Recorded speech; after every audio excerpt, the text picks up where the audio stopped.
Hello, everyone. Welcome back to Playing with Plastic's first ever Big Cat's personal top 10 figures of the year. Before we get into it, disclaimer that this is my list, not yours. So if they don't match, that's because you are not me, and I am not you. Before we get into the top 10, we have a few OLIs, figures that just barely missed the list. Hence the acronym OLI.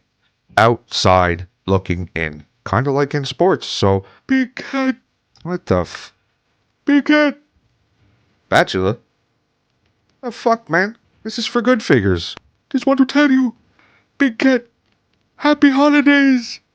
And haha, fuck you, Big Cat. Fuck you. Suck my dick.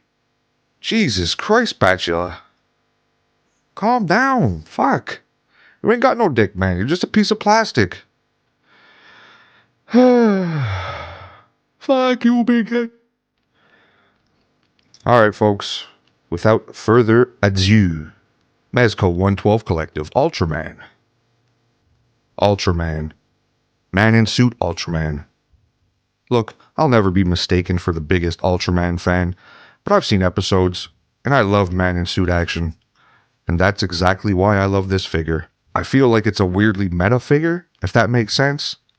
And the only thing keeping it off the big list is the reason why I love it, the suit. I'm just paranoid that it will crack if I do not keep him in just a plain generic standing pose.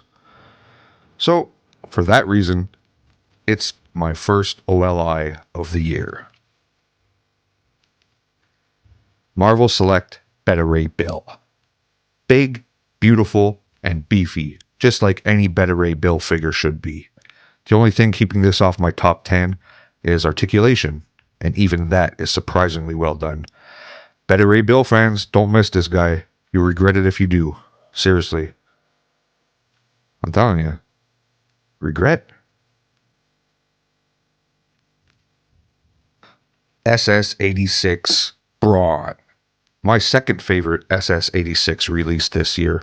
A good transformation, decent proportions, well done paint apps.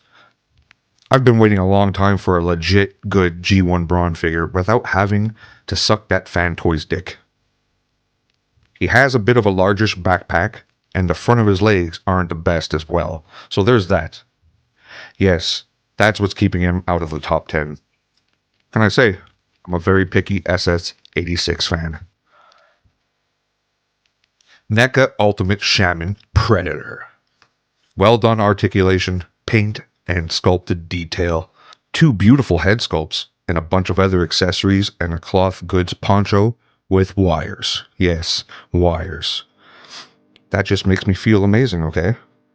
Nothing else to be said about this guy, except the only reason it's not in my top 10 is that I just feel stronger about the upcoming figures.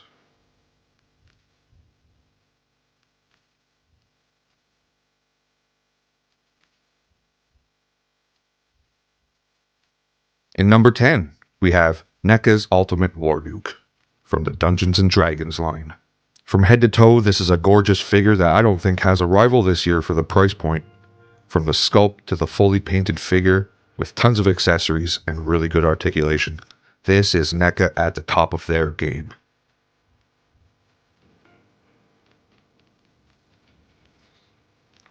Number 9. NECA Ultimate Creature from the Black Lagoon. Everything that I said for Warduke can be said for this figure. The reason it ranks higher is the fact that I'm a horror movie freak and this is my favorite Universal Monsters figure from NECA all year. Number 8. 3-0 MDLX Megatron. 3-0 is putting out the best 112 scale non-transforming Transformers figures at the moment. The reason he doesn't rank higher is because they put out another figure this year, and for me, that one is hands down the best you can get from the MDLX line. This is just second best.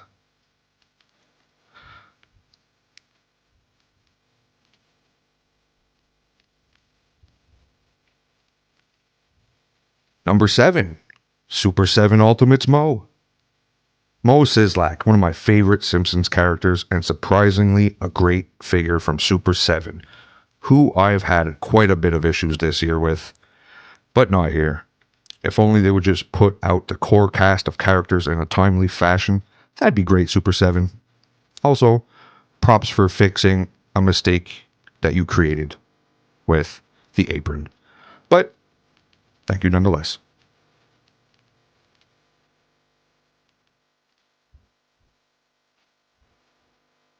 Number 6.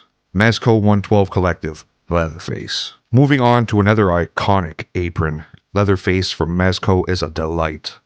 They give you everything you could ask for in a figure based on the first movie, including all 3 costume changes, amazing head sculpts, great accessories, and a real revving chainsaw. My favorite horror fig of the year, and what I personally think is the point finale when it comes to 112 scale Texas Chainsaw Leatherface figures.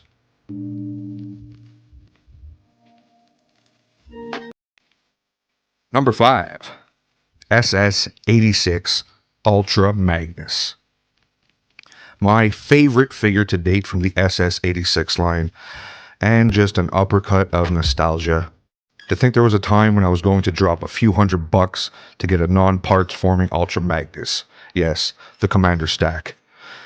And damn, I'm happy I didn't. This is an all-in-one Magnus that feels like a masterpiece release.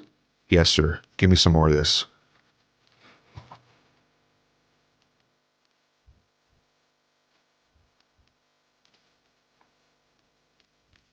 Number 4.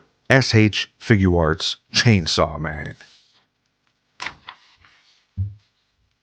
What a discovery this year. From the anime to this figure, I have just been loving my time with Chainsaw Man in all his various forms.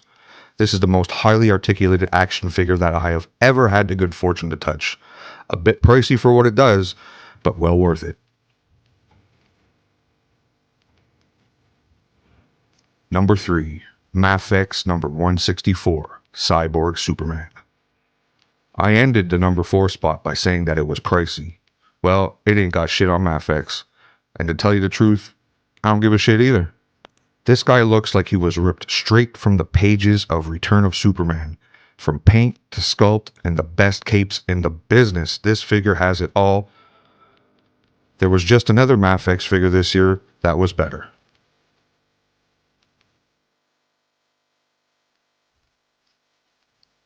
In the number 2 spot, we have 30 MDLX Rodimus Prime.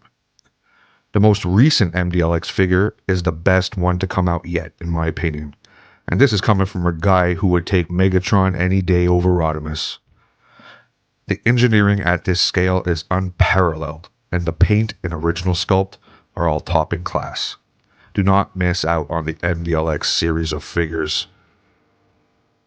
And number 1. Mafex number 181 Steel from the Return of Superman comic book storyline. Mafex is expensive where I come from. So I really like to pick and choose when I'm ready to drop my hard-earned money. So who would have thunk it when I pulled the trigger on a character that I always thought looked cool, but never had an affinity for? I mean, Shaq? That movie? Whew. But I do like me some Iron Man, and I like Superman, so put them together, you got Steel. From the sculpt to the articulation and accessories, and one of the best paint jobs I have ever seen on a figure of this scale. And at the end, I'm like, I paid what for this? I would have gladly paid a tiny bit more. So that's it, folks. My number 1 figure of the year, Mafex 181 Steel.